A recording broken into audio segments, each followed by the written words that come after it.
جس میں ہمیں زیادہ کنسرن ہے جس کا وہ ہمارا کنسرن یہ ہے کہ ہم جو لوکل ریزیڈنٹس ہیں، جو پبلک ہے، سٹیزنس ہیں، ان کی انگیجمنٹ کیسے بڑھا سکتے ہیں کہ لوکل گورنمنٹ کا کانسیپٹ یہ ہے کہ یہ سیلف گورننس ہے ایک لوکل ایریا کی۔ سیلف گورننس کا مطلب یہ ہوتا ہے کہ یہ لوگوں کے ذریعے حکومت صرف منتخب نہیں ہوتی بلکہ چلائی بھی لوگوں کی شرکت کے ساتھ جاتی ہے۔ تو دنیا بھر میں اس کی ایگزامپلز موجود ہیں کہ جو لوکل ریزیڈنٹس ہوتے ہیں وہ لوکل گورنمنٹ فنکشننگ میں ان کی انگیجمنٹ ہوتی ہے۔ ہمارے ہاں بھی یہ لاء میں ڈال دیتے ہیں، پر یہ ہوتا یہ ہے کہ یہ جو انگیجمنٹ ہوتی ہے نا، اس کے اوپر فنڈنگ اپرچونیٹیز نظر نہیں آتی جو الیکٹڈ لوگ ہوتے ہیں، تو الیکٹڈ لوگ نظر انداز کر دیتے ہیں، اس کی اہمیت نہیں سمجھتے کہ لوگوں کو شامل کر کے چلائیں، کیونکہ ان میں خواہش یہ ہوتی ہے کہ سارا کام لوکل گورنمنٹ انسٹیٹیوشن جس میں وہ آگے ہیں، یونین کونسل میں یا وارڈ میں یا میونسپل کمیٹی میں، وہ ان کے ذریعے چلے۔ حالانکہ کانسیپٹ الٹ ہے، کانسیپٹ یہ ہے کہ لوگوں کو انگیج کریں، شہریوں کی انگیجمنٹ کے ساتھ چلائیں۔ اب شہریوں کی انگیجمنٹ کیسے ہو سکتی ہے؟ وہ یہ ہو سکتی ہے کہ جو پروجیکٹس آپ بناتے ہیں اس کی ڈیزائننگ میں، نیڈز کی آئیڈینٹیفیکیشن میں، پروجیکٹس کی امپلیمنٹیشن کے اندر، اینول ڈیولپمنٹ پلان بنانے میں، مختلف کیمپینز چلانے میں، جو قانون میں لکھی ہوئی ہیں کہ شہری بنائیں گے، یہ لوکل کونسل بنائے گی، پر اس کے اوپر چونکہ آپ کو فنڈنگ نظر نہیں آتی تو اس کے لیے وہ بھاگ دوڑ نہیں ہوتی۔ تو اب دیکھیں نا، قانون میں یہ لکھا ہوا ہے، 2013 کے سارے قوانین میں لکھا ہوا ہے کہ سپورٹس کلب ہوں گے، والنٹیئر کلب ہوں گے، ویمن کی اور اسٹوڈنٹس کے اپنے کلب ہوں گے، لائبریریز ہوں گی، ریڈنگ رومز ہوں گے۔ پر یہاں تو عادت ہے کہ لوکل گورنمنٹ کا ہر فنکشن پیسے مل جائیں تو کر لیتے ہیں، تو یعنی ٹری پلانٹیشن بھی، کوڑا کرکٹ کی صفائی بھی جو ہے اس کے لیے بھی وہ کہتے ہیں کہ جی پیسے ملیں گے تو ہم کر لیں گے، ورنہ ہم اپنا کوڑا نہیں اٹھائیں گے، حالانکہ اس میں لکھا ہوا ہے کہ سٹیزن کو انگیج کریں۔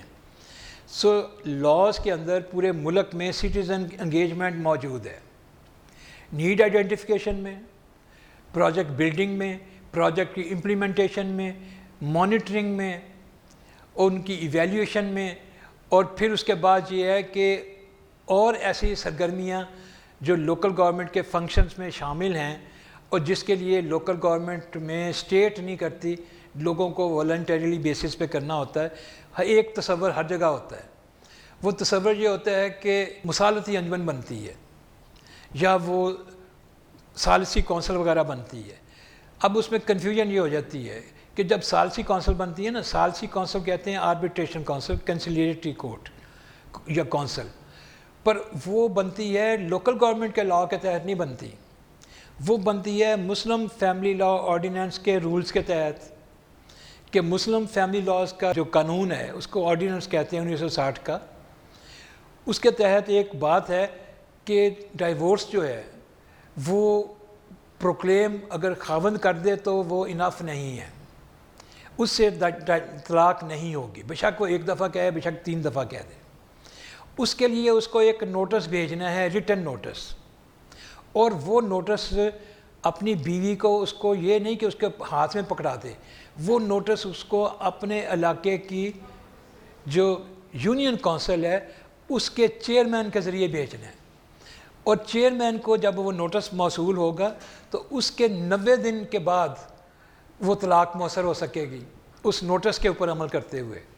لیکن اس سے پہلے ایک پروسیس ہے کہ وہ قانون یہ کہتا ہے، Muslim family law ordinance, local government کا قانون نہیں، مسلم فیملی لاء آرڈیننس یہ کہتا ہے کہ نوٹس پہ موصول، اس کی موصول ہونے کے ساتھ ہی جو چیئرمین ہے وہ ایک ثالثی کونسل بنائے، ثالثی کونسل میں ایک خاوند کا نمائندے کو لے، ایک بیوی کے نمائندے کو لے، اور ایک اپنا نمائندہ یا خود بیٹھے، وہ نیگوشیشن کریں، سیٹلمنٹ کی کوشش کریں، آؤٹ آف کورٹ سیٹلمنٹ کی کوشش کریں تو وہ مسئلہ ریزالو کر لیں، نہ ہوگا تو پھر یونین کونسل کا جو سیکرٹری کے ذریعے چیئرمین کے دستخط کے ساتھ وہ طلاق کے نوٹس کے مؤثر ہونے کا سرٹیفکیٹ دے گا۔ اب یہ جو پروسیس ہے وہ جب بناتے ہیں وہ ثالثی کونسل، تو اس کا جواب وہ یہ دے دیتے ہیں کہ جی یہ تو بن گئی ہے ثالثی کونسل، اب جھگڑے بھی اس پہ لے آئیں، نہیں، یہ ثالثی کونسل بنتی ہے under Muslim law of family ordinance. اس کے پاس صرف 3 باتوں کا اختیار ہے. ایک یہ ہے کہ یہ طلاق کو مؤثر کر دے. دوسرا اس کے پاس یہ اختیار ہے کہ یہ دوسری شادی کا اجازت نامہ دے دے خاوند کو. تیسری بات اس کے پاس یہ ہے کہ یہ بچوں کی تحویل کا فیصلہ کر دے, ان کے نان نفقے کی مقدار طے کر دے. اور یہ میں آپ کو بتا دوں کہ یہ اختیارات ان کے ایبسلیوٹ ہیں, کسی عدالت میں اوور رول نہیں ہو سکتے. یعنی عدالت اگر اختیار دے گی نا, تو عدالت میں عام طور پر بیوی جاتی ہے اور جا کے وہ کہتی ہے کہ جی مجھے ڈگری دے دیں, میرا خاوند بھاگا ہوا ہے, اس کی جائیداد سے مجھے پیسے دے دیں.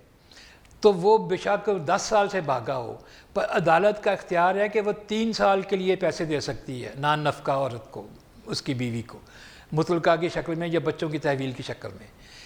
مگر یہ جو چیئرمین ہے یونین کونسل کا, یا یہ جو ثالثی کونسل کے ذریعے ہے, اس کے پاس یہ اختیار ہے کہ یہ ایبسولیوٹ اتھارٹی استعمال کر سکتا ہے. یہ کہے جی 5 سال کا خرچہ دو, تو اس پہ لاگو ہو جاتا ہے. وہ نہیں دے گا خاوند تو اس کی جائیداد کو رکھ کر کے اس کے سول لاء کے تحت اس کی وصولی کریں گے, اور یہ چیلنجیبل نہیں ہے. مگر یہ لوکل گورنمنٹ کا اختیار نہیں ہے, لوکل گورنرز کا اختیار نہیں ہے. لوکل گورنمنٹ کے لیے ایک اور مصالحتی کونسل ہے. پنجاب میں اس کو مصالحتی انجمن کہتے ہیں, کسی جگہ پہ وہ پنچایت ہے, کسی جگہ پہ وہ آفیشیلی جرگہ ہے. وہ آؤٹ آف کورٹ سیٹلمنٹ کے لیے ہے. یہ پرانے انگریز کے زمانے میں مسئلہ تھا کہ جو یہ جھگڑے ہوتے تھے سول جائیداد کے, جس میں قابل دست اندازی پولیس نہیں ہوتی تھی, یہ جو قتل, لڑائی جھگڑا, چوری ڈاکہ, ریپ وغیرہ کے کیسز جو ہیں, اس میں تو صلح ہو ہی نہیں سکتی نا. یہ تو ریاست ورسز ملزم ہے, کہ یعنی ملزم جو ہے اس کے خلاف مقدمہ ریاست لڑتی ہے. تو یہ اسٹیٹ ورسز ہوتا ہے, اور اس میں سرکاری وکیل ہوتا ہے, جو مدعی ہوتا ہے وہ بطور گواہ پیش ہوتا ہے.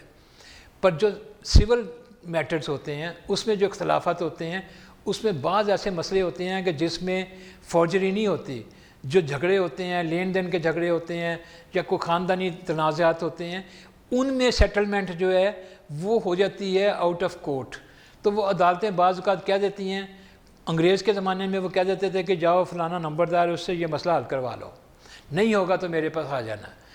اب وہ عدالت لوکل گورنمنٹ کے لاء میں ڈال دی ہے. وہ یہ کہتا ہے لوکل گورنمنٹ کا لاء, یہ پورے پاکستان میں ہر صوبے میں ہے, کہ وہ کہتا ہے کہ شہریوں میں سے اس طرح کی انجمنیں بنائیں, اور وہ انجمنیں کے ذریعے وہ اپنے ٹی او آر بنائیں, اور وہ ان ایشوز کو, ان کانفلکٹس کو, ان میٹرز کو ڈیل کریں, ان گریوینسز کو سیٹل کریں آؤٹ آف کورٹ سیٹلمنٹ, جو قابل دست اندازی پولیس نہیں ہے. یہ نہیں ہو سکتا کہ اس میں اگر کوئی ریپ کیس ہے تو اس کو سیٹل کر دے, وہ نہیں کر سکتے. یہ بھی نہیں ہو سکتا کہ بچوں کی تحویل کا مسئلہ ہے, خاوند نے یا بیوی نے بچے اپنی تحویل میں کر لیے ہیں, ان کی تحویل کے اوپر جھگڑا ہے, یہ پنچایتیں نہیں کر سکتی. اس کے لیے فیملی کورٹس میں جانا پڑتا ہے, اور اس کے پروسیجرز ہیں, اس میں قانون موجود ہے, اس کے تحت چلتے ہیں. پر بہت سے مسئلے ایسے ہیں, جیسے وہ کہتا ہے کوئی بندہ کہ جی یہ ایک بندہ اس نے مجھ سے 50,000 روپیہ لیا تھا, یہ کاغذ لکھ دیا تھا, تو اس پہ وہ چاہے تو وہ یہ کیس یہاں لے کے جا سکتا ہے اس کی. تو یہ سٹیزن انگیجمنٹ کی ایک شکل ہے. اور پھر سٹیزن انگیجمنٹ کی شکل ہے کہ جو آپ کرنا چاہتے ہیں وہ آپ لوگوں کی ضروریات کی نشاندہی لوگوں کی مرضی کے ساتھ کریں. ہمیں کچھ کام کرنے کا موقع ملا تھا یونین کونسلز کے ساتھ. ہم نے یہ شاہدرہ میں ضلع شیخوپورہ کی 2 یونین کونسلز میں لوگوں کے ساتھ مل کے ان کی نشاندہی کی تھی. تو لوگوں نے کہا جی ہمیں تو یہاں اسٹریٹ لائٹ چاہیے, ہمیں تو سیوریج سسٹم چاہیے.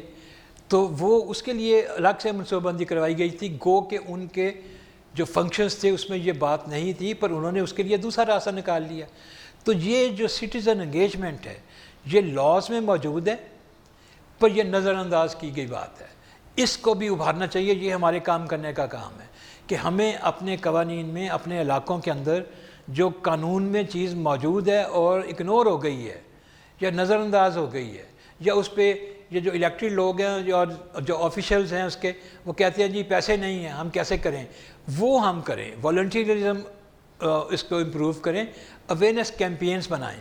دیکھیں اگر صفائی نہیں ہو رہی, کوئی ادارہ نہیں ہے صفائی کرنے والا, اور ان کے فنکشنز میں بھی نہیں ہے, جیسے دیہات کی یونین کونسل ہے تو اس کے فنکشنز میں نہیں ہے کہ اس نے صفائی کرنی ہے، گاڑیاں خریدنی ہیں، تو وہ کام آپ والنٹری بیسس پہ کر لیں لوگوں کی انگیجمنٹ کے ساتھ.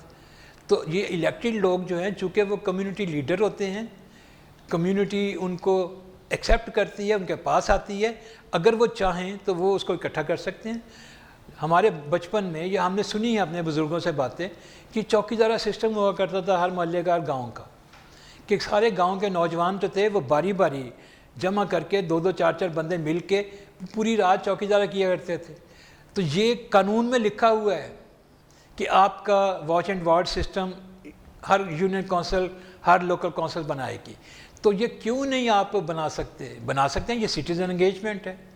تو اس لیے سٹیزن انگیجمنٹ کی جو شکلیں ہیں وہ قانون میں موجود ہیں، وہ تھوڑی تھوڑی ہر جگہ میں مختلف ہیں، پر بیسیکلی یہی ہے کہ وہ نیڈ آئیڈینٹیفیکیشن میں، پروجیکٹ بلڈنگ میں، امپلیمنٹیشن میں، مانیٹرنگ میں، نگرانی کرنے میں، اور والنٹریزم پروموٹ کرنے میں، نیٹ ورکنگ کرنے کی، لوگوں کی ویلفیئر ایکٹیویٹیز کرنے کی، تہوارات کو منانے کے لیے میلے کرنے، کھیلیں بنانی، شجرکاری کی مہم چلانی ہے، صفائی کی، ایپیڈیمک کے خلاف مہم چلانی، یہ سارے کام قانون میں موجود ہیں.